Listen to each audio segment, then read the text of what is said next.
Alors, dans la suite de notre enseignement, nous allons poursuivre avec le module 6 portant sur les paradis fiscaux et transparence fiscale. Alors, dans le premier point, nous allons développer c'est quoi d'abord la définition de paradis fiscal. On va vous montrer c'est quoi un paradis fiscal. On peut également vous montrer les caractéristiques des paradis fiscaux. Alors, on commence avec les paradis fiscaux. Qu'est-ce qu'on peut qualifier comme un paradis fiscal ou bien c'est quoi un paradis fiscal? Ce que nous devons retenir sur ces points, un paradis fiscal, c'est tout simplement un territoire ou soit un pays offrant des avantages fiscaux attractifs. Et dans ces pays, on peut observer un régime d'imposition très bas ou soit inexistant qu'on peut appliquer sur les particuliers ou soit sur les entreprises.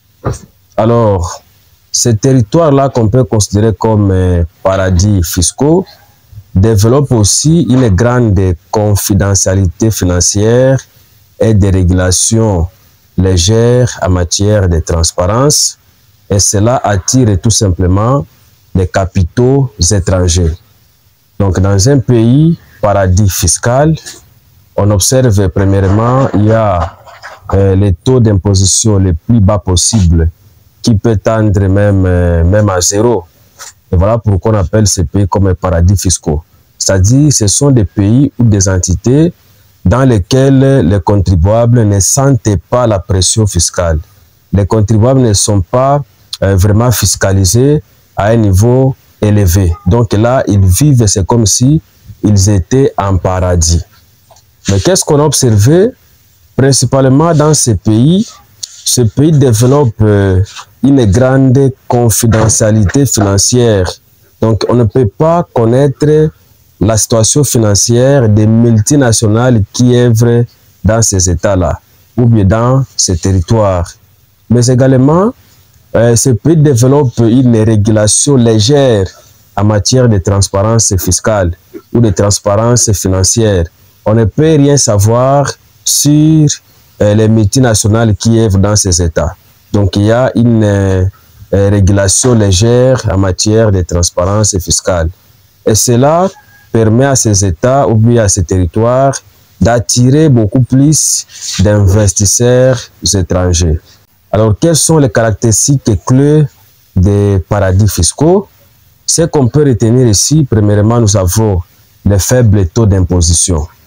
Donc, les paradis fiscaux imposent peu ou pas d'impôts sur les revenus des entreprises et des particuliers. Alors, deuxième caractéristique, c'est la confidentialité ainsi que les secrets bancaires. Alors, dans ces juridictions, on a constaté que ces juridictions protègent souvent les identités des détenteurs des comptes financiers et cela facilite l'évasion fiscale ou le blanchiment d'argent. Nous avons en troisième position la régulation laxiste. Donc, cette régulation laxiste cadre toujours avec la philosophie de la confidentialité ainsi que du secret bancaire. Donc ici, on a constaté quoi? Dans les juridictions ou dans les pays paradis fiscaux, il y a une réglementation souple, notamment sur les activités bancaires et financières, et cela permet aux entreprises de structurer leurs opérations pour minimiser, n'est-ce pas, leurs obligations fiscales ailleurs ou dans d'autres États.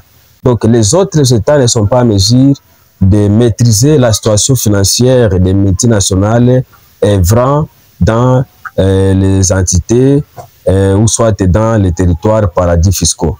Donc les autres États sont en difficulté. Et c'est là, de leur côté, ou bien du côté des paradis fiscaux, ils voient qu'ils sont en train de faciliter, ils sont en train de rendre un peu souple tout ce qui est comme réglementation financière des multinationales.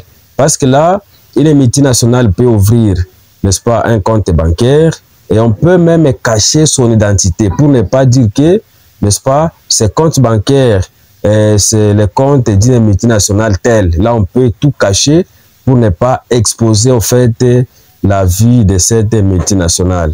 C'est ainsi que beaucoup d'entreprises multinationales œuvrent ou bien préfèrent aller opérer dans ces États-là parce qu'il y a une régulation laxiste qui facilite en fait leurs transactions financières.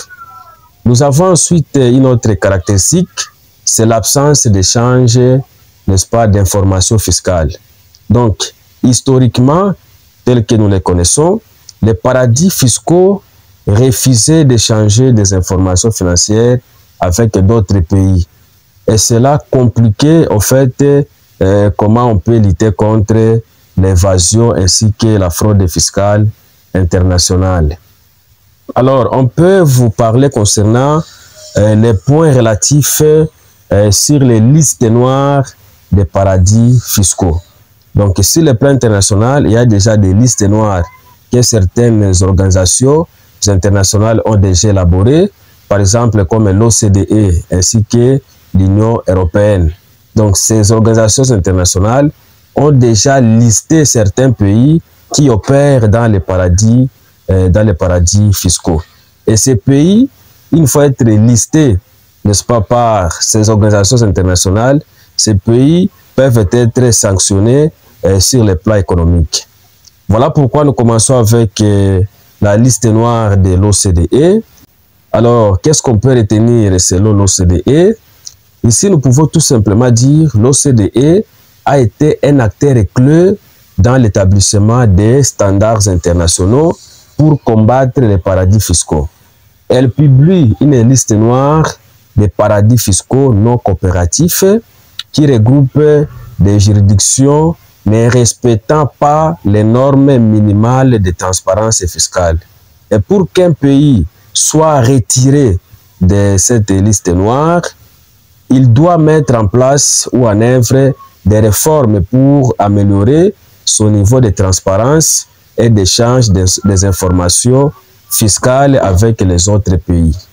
Donc ça, c'est selon l'OCDE. Nous avons également la liste noire selon l'Union européenne. L'Union européenne, à son tour, publie également une liste noire des juridictions fiscales non coopératives et qui comprend les pays ainsi que les territoires refusant de se conformer aux exigences de transparence fiscale.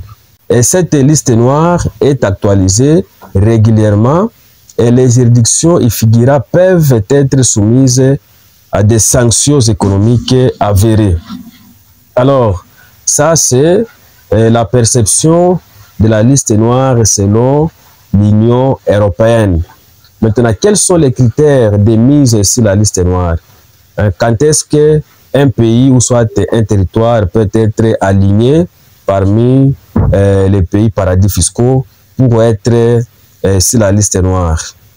Ici, nous avons principalement trois critères. Premièrement, lorsqu'on observe, il y a l'absence des accords pour l'échange automatique d'informations fiscales. Deuxièmement, si on observe, il y a le manque de transparence dans la gestion des comptes financiers. Et vers la fin, lorsqu'on observe un régime fiscal facilitant la création des structures offshore destinées à éviter l'impôt. Donc, si on observe, il y a un régime fiscal qui facilite la création des entreprises qui aiment travailler dans les pays paradis fiscaux afin d'éviter les impôts. Directement, ces pays ou bien ces territoires peuvent être listés sur la liste noire des pays paradis fiscaux. Maintenant, quels sont les efforts internationaux pour lutter contre les paradis fiscaux?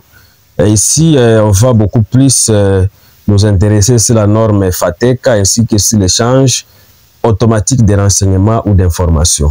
Alors, nous commençons avec la norme FATECA. Ce que nous devons d'abord retenir, la norme FATECA est une loi américaine adoptée en 2010, obligeant les institutions financières, n'est-ce pas, étrangères à déclarer les comptes détenus par des citoyens américains à l'international Revenue Service. Donc, c'est tout simplement à l'administration fiscale des États-Unis. Et le non-respect de cette loi entraîne des sanctions financières sévères pour les institutions financières concernées. Donc FATECA a été créé, n'est-ce pas, pour essayer de demander aux différentes institutions financières des États de fournir aux États-Unis ou soit à l'administration fiscale américaine, n'est-ce pas, toutes les informations financières des résidents américains. Alors FATECA a été un élément déclencheur pour d'autres initiatives globales visant, n'est-ce pas, à améliorer la transparence fiscale. Nous avons autre effort fourni par les organisations internationales, c'est l'échange automatique d'informations. Ce que nous devons savoir, l'échange automatique d'informations fiscales est un système mis en place par l'OCDE à travers la norme commune des déclarations. Et ce mécanisme permet, n'est-ce pas, aux autorités fiscales des pays participants de recevoir automatiquement des informations sur les comptes financiers détenus par leurs résidents à l'étranger. Et cela vise, n'est-ce pas, à rendre plus difficile la dissimulation d'avoirs dans des paradis fiscaux. Donc là, pour lutter contre les paradis fiscaux, premièrement, il faut que les États appliquent la norme FATECA des États-Unis.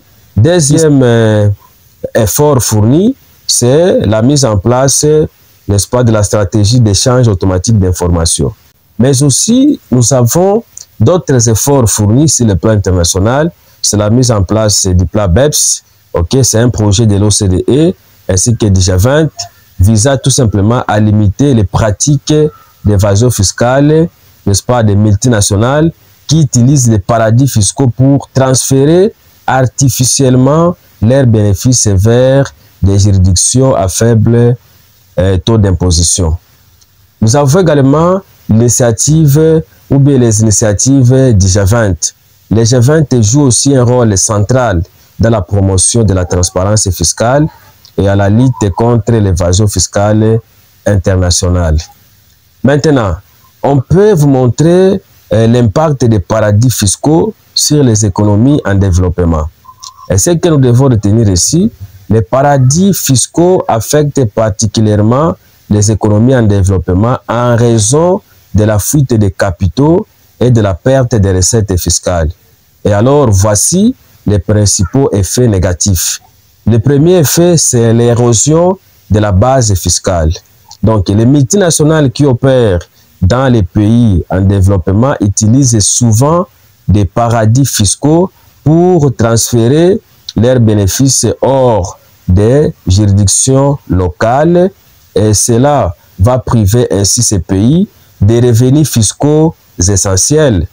Alors, les économies en développement dépendent fortement de l'impôt sur les sociétés ou de l'impôt sur les bénéfices et profits dans le contexte congolais.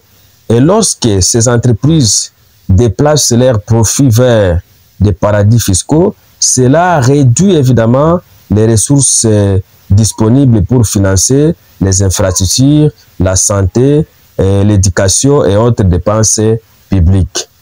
Alors, deuxième effet négatif, c'est tout simplement l'augmentation des inégalités.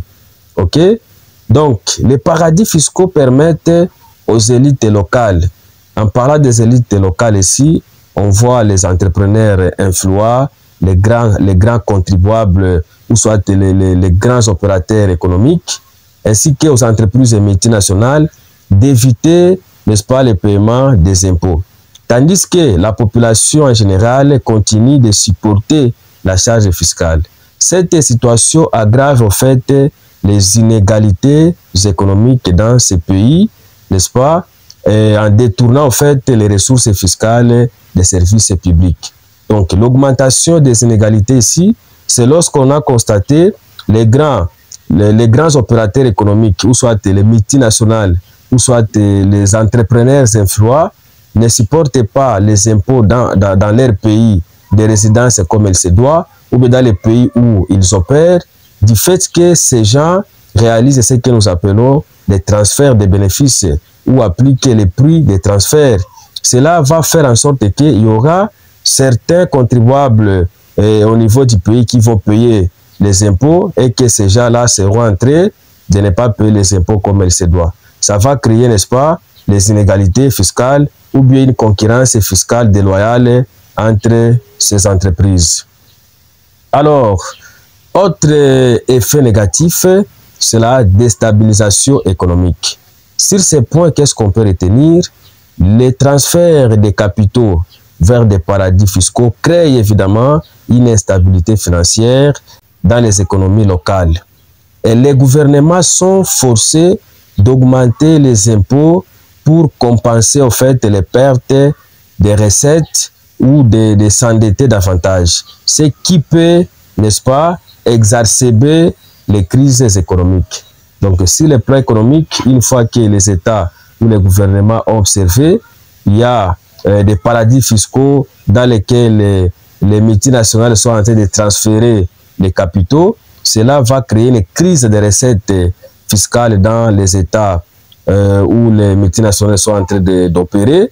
Et qu'est-ce qu'on peut faire dans ce cas? Les gouvernements peuvent soit augmenter les taux des impôts, ou soit les gouvernements peuvent encore s'endetter afin de trouver l'équilibre. Mais cela peut encore amplifier la crise économique dans ces États. Donc, les paradis fiscaux peuvent déstabiliser, n'est-ce pas, les économies des pays en développement. Alors, on peut maintenant vous parler concernant le quatrième impact des paradis fiscaux sur les économies en développement. Ce sont les efforts maintenant fournis par les États en développement pour récupérer les fonds. Maintenant, sur ces points, on peut tout simplement dire que le quatrième impact des paradis fiscaux sur les économies en développement concerne beaucoup plus les efforts pour récupérer les fonds évadés. Et de ce fait, des organisations comme le FMI, la Banque mondiale, encouragent ces pays, n'est-ce pas, à renforcer leurs lois fiscales, n'est-ce pas, à former des experts et à participer à des initiatives internationales comme l'échange automatique d'informations, n'est-ce pas? Et ces mesures visent tout simplement à suivre les capitaux déplacés vers les paradis fiscaux. Et en identifiant ces flux financiers, les gouvernements peuvent maintenant réclamer les impôts dus et augmenter les recettes pour soit financer des projets de développement. Cependant, cela reste encore difficile en raison, n'est-ce pas, du manque de ressources. Donc, actuellement, tous les États du monde qui ont déjà observé le phénomène des paradis fiscaux, ces États sont en train de renforcer leurs systèmes fiscaux à travers, évidemment, l'accompagnement des organisations internationales comme le FMI, comme la Banque mondiale. Et ces pays sont en train de tout faire pour former soit leurs agents, pour avoir des experts, pour renforcer leurs lois fiscales. Tous ces mécanismes-là qu'ils sont en train de faire, c'est pour chercher tout simplement comment récupérer les fonds perdus. C'est pour chercher comment récupérer les fonds perdus dans les paradis fiscaux. Mais on nous a dit cependant, cela reste encore difficile en raison du manque des ressources. Alors, c'est la fin de ce 6e module. On va poursuivre avec le 7e module.